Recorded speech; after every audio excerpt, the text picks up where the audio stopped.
दोस्तों, बिहार की सियासत में एक बार फिर से हलचल मची हुई है। जब प्रधानमंत्री नरेंद्र मोदी बिहार में रैलियों और भाषणों में व्यस्त थे, तभी चिराग पासवान ने भाजपा को एक चौंकाने वाला झटका दे दिया। ऐसा क्यों कहा जा रहा है कि नीतीश कुमार से पहले चिराग ने मोदी और शाह को एक सांकेतिक चुनौती दे दी है, जिससे भाजपा के खेमे में अंदर खाने बेचैनी बढ़ गई है। आखिर नीतीश की वो कौन सी रणनीति थी जिसके अमल में आने से पहले ही चिराग ने बड़ा धमाका कर दिया। दूसरी तरफ इंडिया गठबंधन बिहार में कैसे मजबूती की ओर बढ़ रहा है। असदुद्दीन ओवैसी ने तेजस्वी यादव और राहुल गांधी के साथ मिलकर बिहार विधानसभा चुनाव लड़ने का फैसला क्यों लिया, आइए इस पूरे घटनाक्रम को विस्तार से समझते हैं। ये खबर बेहद अहम है और दिलचस्प भी। नमस्कार, आप देख रहे हैं रिपोर्टर जी और मैं हूं आपकी भरोसेमंद होस्ट लता सिंह।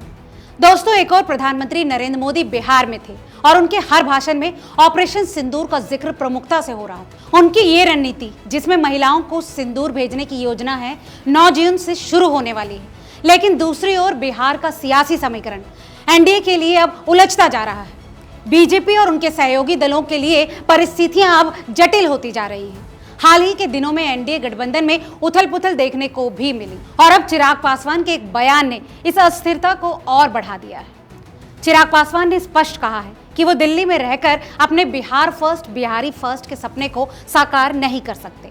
उन्होंने जोर देकर कहा कि उनकी पार्टी और बिहार की जनता चाहती है कि वो बिहार की राजनीति में सक्रिय रहें और राज्य का मुख्यमंत्री बने।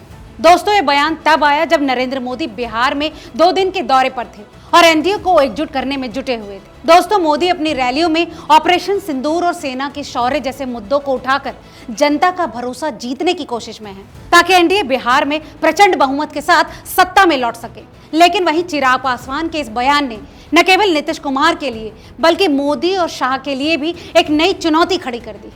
दोस्तों, चिराग का यह बयान इसलिए भी महत्वपूर्ण है क्योंकि बिहार में मुख्यमंत्री पद को लेकर पहले से ही रस्साकशी चल रही है। दोस्तों, नीतीश कुमार जहां सीएम पद के लिए अपनी रणनीति तैयार कर रहे हैं, वहीं बीजेपी भी अपने किसी नेता को बिहार का मुख्यमंत्री बनाने की पूरी कोशिश में है। ऐसे में चिराग पासवान ने खुलकर मुख्यमंत्री पद के लिए अपनी दावेदारी ठोक दी। वो बयान उस वक्त और अहम हो जाता है जब पिछले कुछ दिनों में एनडीए के कई नेता पाला बदलकर इंडिया गठबंधन में शामिल हो चुके हैं। हाल ही में जेडीयू के पूर्व विधायक सुरेश चंचल, हाजी परवेज सिद्दीकी समेत कई नेताओं ने जेडीयू छोड़कर कांग्रेस का हाथ थामा। इसके साथ ही चिराग ने विधानसभा चुनाव में सीटों को लेकर भी बड़ा दावा किया है। उन्होंने कहा है कि उनकी पार्टी बिहार के हर जिले में कम से कम एक सीट पर चुनाव लड़ना चाहती है, यानी वो लगभग 38 से 40 सीटों पर अपने उम्मीदवार उतारना चाहते हैं। चिराग का ये कहना है कि वो अपनी पार्टी को बिहार में और मजबूत करना चाहते हैं। दोस्तों, आपको बता दें कि 2020 के विधानसभा चुनाव में चिराग पासवान की पार्टी एलजेपी ने एनडीए से अलग होकर अकेले दम पर चुनाव लड़ा और केवल 1 सीट जीत पाई। फिर भी उन्हें 5.8% वोट मिले, जो कि उनकी लोकप्रियता को साफ दिखाता है। वहीं 2015 में जब उन्होंने एनडीए के साथ मिलकर 42 सीटों पर चुनाव लड़ा, तब उनकी पार्टी को 5% वोट मिले थे और केवल 2 सीटें ही जीत पाई थी। बात अगर इंडिया गठबंधन की करें तो इंडिया गठबंधन बिहार में अब लगातार ताकतवर होता जा रहा है। दोस्तों, एआईएमआईएम के प्रमुख असदुद्दीन ओवैसी के करीबियों का दावा है कि ओवैसी ने तेजस्वी यादव और राहुल गांधी के साथ मिलकर बिहार में इंडिया गठबंधन के हिस्से के रूप में चुनाव लड़ने का फैसला ले लिया है। अगर ये फैसला लागू होता है तो इससे इंडिया गठबंधन को जबरदस्त लाभ मिलेगा। बिहार में मुस्लिम मतदाता, जो करीब 20% हैं, कई सीटों पर निर्णायक भूमिका निभाते हैं। खासकर 30 ऐसी सीटें हैं जहां मुस्लिम वोटों का प्रभाव अहम है। इनमें से 10 से 12 सीटों पर मुस्लिम मतदाताओं की संख्या 30% के आसपास है।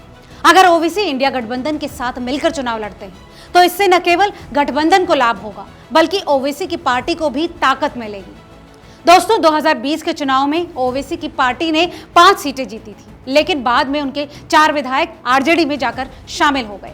अगर ओवैसी अकेले चुनाव लड़ते हैं तो वो इंडिया गठबंधन के वोट काट सकते हैं, जिससे दोनों को बड़ा नुकसान होगा। इसीलिए अगर ओवैसी इंडिया गठबंधन में शामिल हो जाते हैं तो ये गठबंधन के लिए एक रणनीतिक जीत होगी।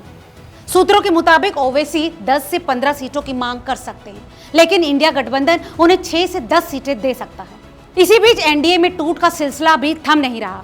दोस्तों, जेडीयू से कई नेताओं के पाला बदलने और चिराग की सीएम पद की दावेदारी ने बीजेपी और नीतीश कुमार के लिए मुश्किलों को बढ़ा दिया है। वहीं दूसरी ओर ऑपरेशन सिंदूर को लेकर बीजेपी की रणनीति भी अब उल्टी पड़ सकती है। दोस्तों, ये योजना जिसके तहत 9 जून से महिलाओं को सिंदूर भेजने की तैयारी है, विवादों में फंस सकती है। कुल मिलाकर बिहार का सियासी माहौल अब तप रहा है। एक तरफ चिराग पासवान ने नीतीश से पहले ही बीजेपी को झटका दे दिया, तो दूसरी तरफ ओवैसी के इंडिया गठबंधन में शामिल होने की खबर ने समीकरण को और रोमांचक बना दिया है। बिहार विधानसभा चुनाव में इस बार क्या होगा? क्या बीजेपी और एनडीए अपनी रणनीति को सफल बना पाएंगे या इंडिया गठबंधन बाजी मार लेगा? आपको क्या लगता है? खासकर अगर आप बिहार से हैं तो अपनी राय हमें कमेंट कर जरूर बताएं। और अगर आप चाहते हैं कि हम किसी और मुद्दे पर भी बात करें तो हमें अपना सुझाव जरूर दें। तब तक के लिए ऐसी तमाम और खबरों के लिए जुड़े रहिए रिपोर्टर जी के साथ। बहुत बहुत शुक्रिया।